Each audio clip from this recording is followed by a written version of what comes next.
Hello everyone, मैं ब्रजेश कुमार अपने YouTube channel GK by Brajesh पे स्वागत करता हूं। दोस्तों, मैं यहां पर बजट का डिस्कस करूंगा और हम इसी चैनल पे मैंने एक शॉर्ट्स वीडियो अपलोड किया था जिस पे मैंने अंतरिम बजट और पूर्ण बजट के बारे में बताया था और आप जाकर वहां से देख सकते हैं कि ये अंतरिम बजट और पूर्ण बजट में क्या डिफरेंस होता है। और ये अंतरिम बजट है, उसी पर हम लोग डिस्कस करेंगे। और पूर्ण बजट जो होगा, जो नए इलेक्शन के बाद आएगा, वो हो सकता है कि जून जुलाई में आए। तो तब तक के लिए हमें ये पढ़ना और देखते हैं इसमें गरीब वर्ग के लिए, मध्यम वर्ग के लिए क्या राहत मिली, कितनी टैक्स में छूट मिली, और उसी पे हम लोग यहाँ पर डिस्कस करेंगे। तो चलिए, तो सबसे पहले देखिए आज़ादी का अमृत महोत्सव क्या है भाई। देखिए, अमृत काल जो कहा जा रहा है वो देखिए आज़ादी के 75 से लेकर 100वें वर्ष के बीच का जो समय है। तो हम लोग जब 2047 में क्या कहते हैं कि जब पूरे करेंगे 100 साल, उसी के बीच को ये हम लोग अमृत काल मानना है। तो 2023 से ये शुरू हुआ है। तो अब बजट की देखिए भाई, देखिए यहाँ पर वित्त मंत्रालय के द्वारा तो अंतरिम बजट 2024-25 की मुख्य बातें। तो पूर्ण बजट नहीं है, ये ध्यान रखिएगा, ठीक है। तो 1 फरवरी को पेश किया गया है। अब इसी वजह से इस बार का आर्थिक सर्वे, जो इकोनॉमिक सर्वे आता है, आर्थिक सर्वेक्षण, उस वो भी नहीं आया, आर्थिक सर्वे जो होता है। तो हम लोग यहाँ पर डिस्कस कर रहे हैं बजट को। तो देखिए, हमारी जो वित्त मंत्री और कॉर्पोरेट कार्य मंत्री यानी हमारी जो निर्मला सीतारमण जी हैं, इन्होंने सबका साथ, सबका विकास और सबका विश्वास, इस मंत्र के साथ क्या किया है, और सबका प्रयास। ये देखिए, ये टैगलाइन पूछी जाती है कि जो निर्मला सीतारमण जी ने या हमारे वित्त मंत्री जी ने जो भाषण दिया उस बजट में, उसमें उनकी क्या टैगलाइन थी? सबका साथ, सबका विकास, सबका विश्वास और सबका प्रयास। ये सीक्वेंस भी याद करिएगा, नहीं तो फिर आपका विकास रुक जाएगा, क्योंकि क्वेश्चन गलत होगा, ये याद रखिएगा। तो अंतरिम बजट 2024-25 पेश किया गया। इसकी मुख्य बातें देखिए, जो इन्होंने 7 वर्ग में बांटा। तो सबसे पहले हम का वर्ग देखते हैं। तो सोशल जस्टिस की बात हो रही है, सामाजिक न्याय की बात हो रही है। दोस्तों, सोशल जस्टिस पे हम लोग डिस्कस करने वाले हैं। तो देखिए, 4 प्रमुख वर्ग यानी देखिए गरीब वर्ग, महिलाएं, युवा और अन्नदाता। अन्नदाता से तात्पर्य यहाँ पर किसान है। इनको ऊपर उठाने पर प्रधानमंत्री का फोकस, यानी इनका कहने का मतलब था कि प्रधानमंत्री जी ने इन सब वर्गों पे, 4 वर्गों पे ज़्यादा कार्य किया है। और आप तमाम तरह की योजनाएं भी जानते हैं, जिसको हम आगे पढ़ने वाले हैं। दोस्तों चलिए, तो यहाँ पर देखते हैं गरीब कल्याण, देश का कल्याण। देखिए, पिछले 10 वर्षों के दौरान सरकार ने 25 करोड़ लोगों को गरीबी रेखा से बाहर किया है, यानी 25 करोड़ लोग, अब उनकी स्थिति ठीक हुई है। पीएम जनधन खाते के उपयोग से बैंक खातों में 34 लाख करोड़ रुपए का डायरेक्ट ट्रांसफर, ये जो प्रत्यक्ष हस्तांतरण है, तो वो आपका क्या है, डायरेक्ट ट्रांसफर। इससे 2.7 लाख करोड़ रुपए की बचत हुई है। और एक पीएम स्वनिधि है, इसके तहत 78 लाख फेरी वालों को ऋण सहायता। ठीक है, फेरी वाले आपने देखा होगा कि चटाई बेचने कोई आ गया, कोई मोहल्ले में सब्जी बेचने आ गया, तमाम तरह की चीज़ होते हैं, कोई खिलौने बेचने आ गया, कोई साड़ी बेचने आ रहा है, जो भी है, ठीक है। तो इस तरीके से उसको फेरी वालों को क्या किया है, ये 2.3 लाख रुपए का क्या है, फेरी वालों को ऋण प्रदान किया गया है यहाँ पर। चलिए आगे देखते हैं दोस्तों, बहुत ज़्यादा लंबा वीडियो नहीं जाएगा दोस्तों, ये इसका बहुत शॉर्ट आदतन है। पीएम जनमन योजना के जरिए आदिवासी समूहों को, ठीक है, पीवीटीजी इनको बोलते हैं, ठीक है। तो ये जनमन योजना है, ये याद रखना कि यहाँ पर इनके विकास पर जोर, जो जनजातीय क्षेत्र के लोग हैं, आदिवासी समूह के लोग हैं, उन पर क्या किया है, उनके विकास पर जोर दिया गया है। और ये बात को मैंने दोस्तों करंट अफेयर में भी पढ़ाई है, आप जाकर हमारे दृष्टि वाले पाठ के राष्ट्रीय परिदृश्य में जरूर देखें, आपको मिल जाएगा। पीएम विश्वकर्मा योजना के तहत 18 व्यवसायों से जुड़े कारीगरों एवं शिल्पकारों को एंड टू एंड मदद की गई है। तो हो गया। अब दूसरा है अन्नदाता का कल्याण। तो पीएम किसान योजना के तहत 11.8 करोड़, पहले देखिए गरीब, किसान, महिला, युवा, 4 वर्ग पे बात हुई थी। अब अन्नदाता की बात कर रहे हैं, तो भाई 11 दशमलव क्या है कि भाई 11.8 करोड़ जो किसान हैं, उनको क्या है, वित्तीय सहायता प्रदान की गई है। पीएम फसल बीमा योजना के तहत 4 करोड़ किसानों को फसल बीमा उपलब्ध कराई गई है। तो ये जो डेटा है, 4 करोड़ किसानों को फसल बीमा, तो ये आपसे पूछा जा सकता है आने वाले आपके एग्जाम में। मान लीजिए आरओ का पेपर तो प्रिंट हो चुका होगा, लेकिन आपके लिए जो आगे पीसीएस की परीक्षा है और अन्य परीक्षाओं में ये आपके बिल्कुल काम आने वाला है दोस्तों। इलेक्ट्रॉनिक नेशनल एग्रीकल्चर मार्केट, ई नाम जिसको बोलते हैं, ई नाम, नेशनल एग्रीकल्चर मार्केट में 1361 मंडियों को एकीकृत किया गया। इसमें 3 लाख करोड़ रुपए की खरीद फरोख्त यानी खरीद बेच की बात, 1.8 करोड़ किसानों को सुविधाएं उपलब्ध कराई गई हैं। अगला क्या है, फोकस नारी शक्ति पर जोर है दोस्तों। तो देखते हैं कि नारी शक्ति पर इन्होंने क्या किया है भाई, 30 करोड़ मुद्रा योजनाओं को ऋण महिला उद्यमियों को दिया जाएगा, ठीक है। मुद्रा योजना, तो मुद्रा योजना के तहत कितने, 30 करोड़ मुद्रा योजना में महिलाओं को, उद्यमियों को क्या किया है, ऋण प्रदान कराना है। और महिलाओं का नामांकन इसमें क्या किया, 28% बढ़ा है। और स्टेम पाठ्यक्रम के छात्र एवं महिलाओं जो छात्राएं एवं महिलाएं 43% नामांकन जो दुनिया में सबसे अधिक है। पीएम आवास योजना के तहत 70% मकान ग्रामीण महिलाओं को दिए गए, यानी महिलाओं के नाम पर दिए गए हैं। अगला क्या है दोस्तों, पीएम आवास योजना ग्रामीण। ठीक है, तो ग्रामीण क्षेत्र की बात करते हैं। कोविड संबंधी चुनौतियों के बावजूद पीएम आवास योजना जो ग्रामीण क्षेत्र की है 3 करोड़ मकानों का लक्ष्य जल्दी हासिल किया जाएगा और अगले 5 वर्षों में 2 करोड़ अतिरिक्त मकान दिए जाएंगे। तो ये टोटल देखिए 5 करोड़ का टारगेट है, 3 करोड़ अभी जल्दी किए जाएंगे और 2 करोड़ अगले 5 वर्षों में दिए जाने हैं। इसके बाद क्या है दोस्तों, छत पर सौर प्रणाली लगाना, क्या है, रूफटॉप सोलराइजेशन और निःशुल्क बिजली। छत पर सौर प्रणाली लगाने से 1 करोड़ परिवार हर महीने 300 यूनिट की निःशुल्क बिजली प्राप्त कर सकेंगे। मान लीजिए आपके घर पे क्या है कि सोलर प्लांट लगा हुआ है और आप इससे जितना बिजली पैदा करते हो वो क्या करते हैं कि आपके घर के पास से खंभे जो लगे होते हैं उससे ट्रांसफ़र हो जाती है और वितरित कर दी जाती है। तो आप उसका 300 यूनिट मुफ्त प्रयोग कर पाएंगे, ये याद रखिएगा। हर एक परिवार को सालाना 15,000 से 18,000 रुपये की बचत होने का अनुमान है। देखिए सामान्यतः घर में देखिए 1,000, 2,000, 2,500 डिपेंड करता है यूज़ पे, तो आपका बिल आता है। तो एवरेज में ये 15 से 18,000 रुपये की बचत होती है अगर आप 12 महीने से मल्टीप्लाई कर लें। आयुष्मान भारत, आपको पता है कि आयुष्मान भारत के तहत स्वास्थ्य सेवा सुरक्षा संबंधी आशा कार्यकर्ता, आंगनवाड़ी कार्यकर्ता और सहायिकाओं को शामिल किया जाएगा। देखिए अभी क्या है, जो आयुष्मान भारत योजना शुरू करी इसमें 5 लाख का बीमा कवरेज है।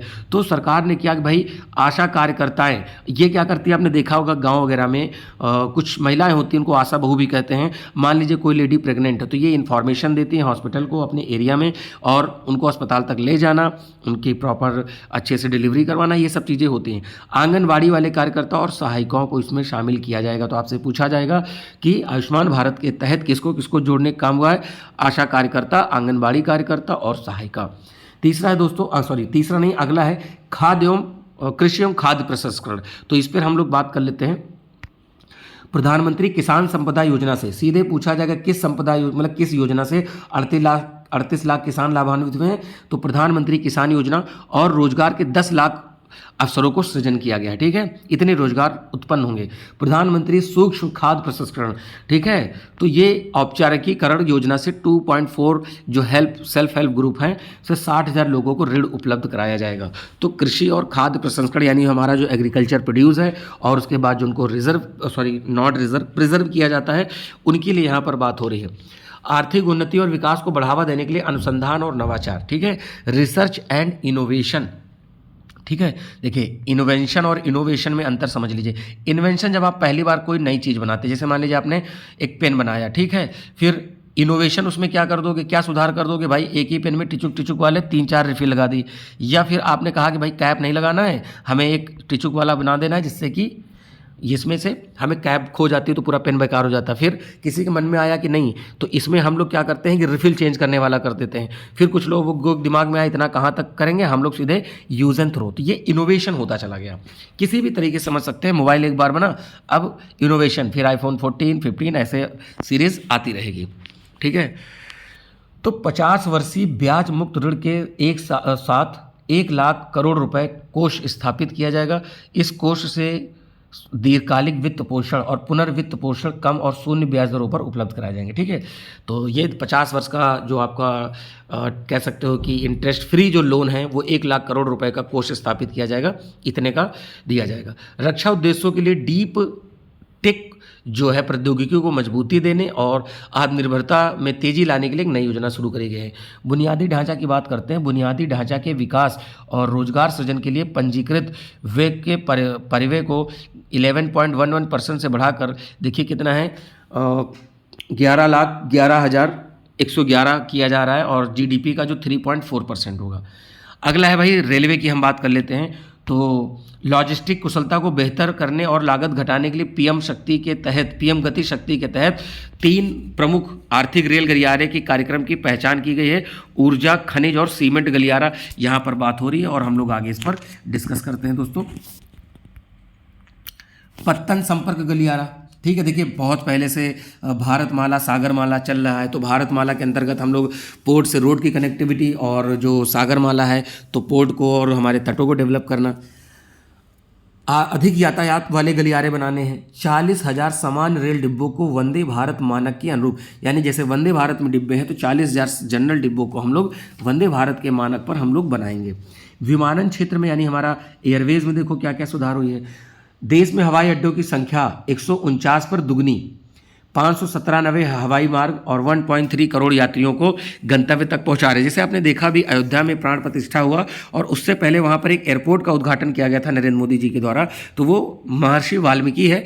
तो करंट अफेयर में आपसे पूछा जा सकता है कि अयोध्या में कौन सा इंटरनेशनल एयरपोर्ट है, तो वो आप बताएंगे महर्षि वाल्मीकि।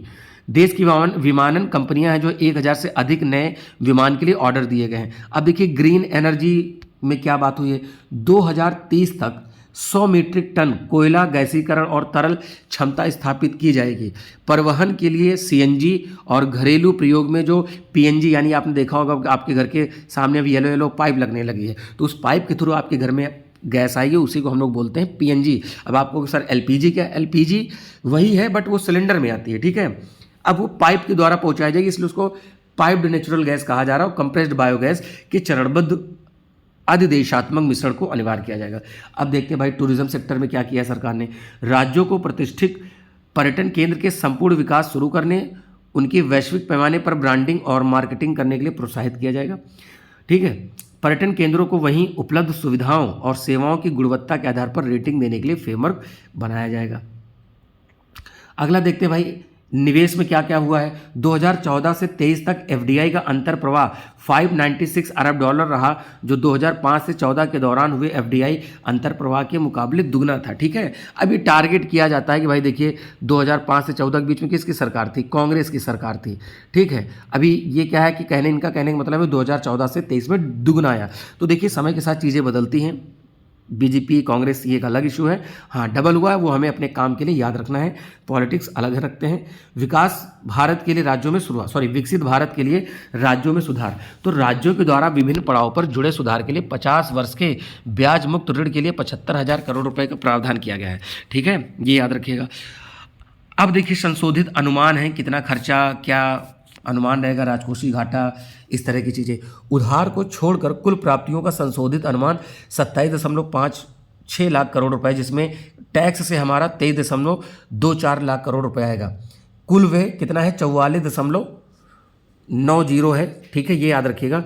30.03 लाख करोड़ रुपए की राजस्व प्राप्ति, ठीक है। तो ये जो हमारा रेवेन्यू है, तो रेवेन्यू रिसीट, तो यहाँ पर क्या है, इसके अधिक रहने की उम्मीद है और अर्थव्यवस्था में मजबूत विकास दर की औपचारिकीकरण को दर्शाता है। और 2023-24 के लिए राजकोषीय घाटे का संशोधित अनुमान कितना है, 5.8 है। अब बजट 24-25 का हम देखते हैं यहाँ पर बजट अनुमान क्या है। उधारी के अलावा कुल प्राप्तियाँ और व्यय, तो 30.8 प्राप्तियाँ हैं, 47.66 लाख क्या है, व्यय है। तो ये याद रखिएगा। कर प्राप्तियाँ कितनी मिलेंगी हमें, 26.2 लाख करोड़ रुपए। राज्यों के पूंजीगत व्यय में 50 वर्षीय ब्याज मुक्त ऋण योजना के तहत 1.3 लाख करोड़ रुपए के परिवहन के साथ इस वर्ष भी जारी किया जाएगा। देखिए हमारा जो राजकोषीय घाटा है तो वो हमारा 5.1 रहेगा, ठीक है। इसके बाद 24-25 के दौरान जो यहाँ पर है डेटेड सिक्योरिटीज़ के जरिए सकल और शुद्ध बाजार में उधारी क्रमशः 14.13 लाख और 11.75 लाख करोड़ रुपए रहने की यहाँ पर है, ठीक है दोस्तों। चलिए थोड़ा सा और बचा है हम लोगों के पास। अब हम लोग देखते हैं डायरेक्ट टैक्स से क्या सुधार किए गए हैं। वित्त मंत्री ने प्रत्यक्ष करों की मौजूदा दरों को बरकरार, तो जैसे 0 से 3 लाख रुपए आप कमाते हैं तो आपको कोई % टैक्स नहीं देना है, ठीक है। और उसके बाद 3 से आप 6 पे गए, फिर उससे ऊपर गए तो आपको टैक्स क्या है, बढ़ता जाएगा। पिछले 10 साल के दौरान प्रत्यक्ष कर यानी डायरेक्ट टैक्स में 3 गुना और रिटर्न दाखिल करने वाले संख्या में 2.4 गुना बढ़ा है, ठीक है। यानी कि अब जो टैक्स है वो डायरेक्ट टैक्स की बात हो रही है। वित्त वर्ष 9 और 10 की अवधि से जुड़े 25,000 रुपये तक की बकाया प्रत्यक्ष कर मांग को वापस लिया जाएगा और 14 से 15 तक की 10,000 रुपये तक की बकाया प्रत्यक्ष मांग को वापस लिया जा रहा है। तो इससे 1 करोड़ करदाताओं को लाभ होगा। Sovereign wealth fund and pension fund के द्वारा निवेश स्टार्टअप के लिए देखिए यहाँ पर क्या है कि 31/3/2025 तक बढ़ाया गया है। IFSC इकाइयों कि कुछ आय पर रियायत को 1 साल बढ़ाकर क्या है 2024 से लेकर 25 तक कर दिया गया है। इनडायरेक्ट टैक्स की बात करते हैं। वित्त मंत्री ने अप्रत्यक्ष कर और आयात शुल्क की वर्तमान दरों को बरकरार रखने का प्रस्ताव किया है। जीएसटी ने देश में पूरी तरह बिक्री प्रत्यक्ष कर प्रणाली को एकीकृत किया है। इस साल औसत मासिक सकल जीएसटी संग्रह क्या दुगना होगा, 1.6 लाख करोड़ रुपए हो गया। जीएसटी का बेस जो है वो दुगना किया गया है। देखिए हम लोग के यहाँ जीएसटी की दरें अलग अलग हैं, वो आप 5, 12, 18, 28 इस तरीके से लगती हैं। ठीक है, चलिए आगे बात करते हैं। राज्यों का राज्य जीएसटी राजस्व वृद्धि अनुपात राज्यों को दी गई क्षतिपूर्ति सहित जीएसटी से पहले 0.72 से बढ़कर जीएसटी लागू होने के बाद 1.22 हो गया। जीएसटी से आपूर्ति श्रृंखला युक्तिसंगत बनी है, व्यापार और उद्योग पर बोझ कम हुआ है, लॉजिस्टिक लागत और करों की कमी से वस्तुओं और सेवाओं के मूल्य घटने से उपभोक्ताओं को लाभ पहुंचा है। पिछले वर्ष के दौरान अर्थव्यवस्थाओं को तर्कसंगत बनाने के प्रयास देखिए क्या कहें, तो कह रहे हैं कि 2013-14 में जहां 2.2 लाख रुपए की आयकर मुक्त थी, अब वहीं 7 लाख रुपए तक की आय पर आपकी देनदारी नहीं है। मतलब कह रहे हैं कि इस समय आपके ऊपर 2.2 लाख रुपए साल का कमाते तो आपके ऊपर टैक्स लगता था, वर्तमान में 7 लाख रुपए तक की टैक्स पे कोई बदलाव नहीं है। ठीक है, खुदरा व्यवसायियों को अनुमानित कराधान के लिए 2 करोड़ से 3 करोड़ रुपए किया गया और पेशेवर के लिए अनुमानित कराधान की सीमा 50 लाख रुपए से बढ़ाकर 75 किया गया है। वर्तमान में घरेलू कंपनियां कॉरपोरेट आयकर दर 30% से घटाकर 22% की गई है और विनिर्माण क्षेत्र में कंपनियों के लिए कॉरपोरेट आयकर की 15% रखी गई है। करदाता सेवाओं की उपलब्धियों पर देखिए इन्होंने क्या बात करी है। कर रिटर्न प्रोसेस के दौरान ये जो है करने की औसत समय सीमा 13-14 से 93 दिन के घटकर 10 दिन रह गई। अगला क्या है, बेहतर दक्षता के लिए चेहरा रहित आकलन और अपील की शुरुआत की गई। रिटर्न दाखिल करने वालों को काम सरल बनाने के लिए नया 26AS फॉर्म पहले भरे गए टैक्स रिटर्न विवरण के साथ टैक्स रिटर्न का अद्यतन किया गया। देखिए जो अब इनकम टैक्स का क्या होता है ITR भरना होता तो उसमें एक नया फॉर्म ये लाया गया है 26AS फॉर्म। अंतर्देशीय कंटेनर डिपो में 47% से घटकर 71 रह गया।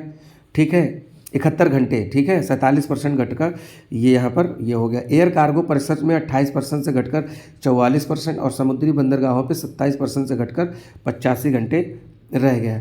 अर्थव्यवस्था पहले क्या थी, अब क्या थी। 2014 में अर्थव्यवस्था में सुधार और प्रशासन प्रणाली को पटरी पर लाने की जिम्मेदारी रखी थी और तब समय की ज़रूरत थी कि निवेश हमें आकर्षित करना है, बाहर से निवेश आना चाहिए। ठीक है, और बहुप्रतीक्षित सुधारों के लिए समर्थन जुटाना, लोगों में उम्मीद जगाना। सरकार राष्ट्र प्रथम की मजबूत भावना के साथ सफल रही और ये देखने का उचित है कि 2014 में हम कहाँ थे, अब कहाँ हैं। वित्त मंत्री के ऐसे थे। ठीक है, तो अब सरकार इस संबंध में सदन के पटल पर, क्योंकि इसको पास कराना है तो यहाँ पर क्या है श्वेत पत्र रखेगी, फिर ये पास हो जाएगा। ठीक है, तो ये हमारा बजट का आदतन रहा दोस्तों। तो इसमें जो जो मेन पॉइंट थे हमने शुरुआत में आपसे डिस्कस कर दिए। मैं एक बार फिर बता देता हूँ, जैसे कि यहाँ पर आपके सामने क्या है, सामाजिक न्याय, गरीब कल्याण और देश का कल्याण। फिर यहाँ पर आपने नारी शक्ति पर जोर देखा और फिर उसमें साथ में आपने दोस्तों देखा अन्नदाता का कल्याण, PM आवास, आयुष्मान, छत पर सौर प्रणाली लगाना, कृषि प्रसंस्करण, बुनियादी ढांचा, रेलवे, इस तरीके की चीज़ें हम लोगों ने डिस्कस करी हैं। ठीक है दोस्तों, तो ये छोटा सा बजट का आदतन। और दोस्तों मैं वहाँ पर 1000 क्वेश्चंस की सीरीज़ करा रहा हूँ, आप उसको ज़रूर देखें। हर एक क्वेश्चंस को मैं इतनी चीज़ें बता देता हूँ कि लगभग 5 चीज़ें और तैयार हो जाती हैं। तो आप समझ लीजिए 5000 GS के क्वेश्चन तैयार हो जाएंगे। आप उत्तर प्रदेश पुलिस कांस्टेबल की परीक्षा दें, PCS की परीक्षा दें और RO की परीक्षा दें, सभी जगह पर यह काम आने वाला है। SSC की भी परीक्षाओं में ये काम आएगा। तो दोस्तों मिलेंगे अपने नए वीडियो में, क्योंकि देखिए एक चीज़ मैं बता दूं, GI टैग की वीडियो मैंने लिस्ट डाल रखी है, मिलिट्री एक्सरसाइज की वीडियो डाल रखी है दोस्तों।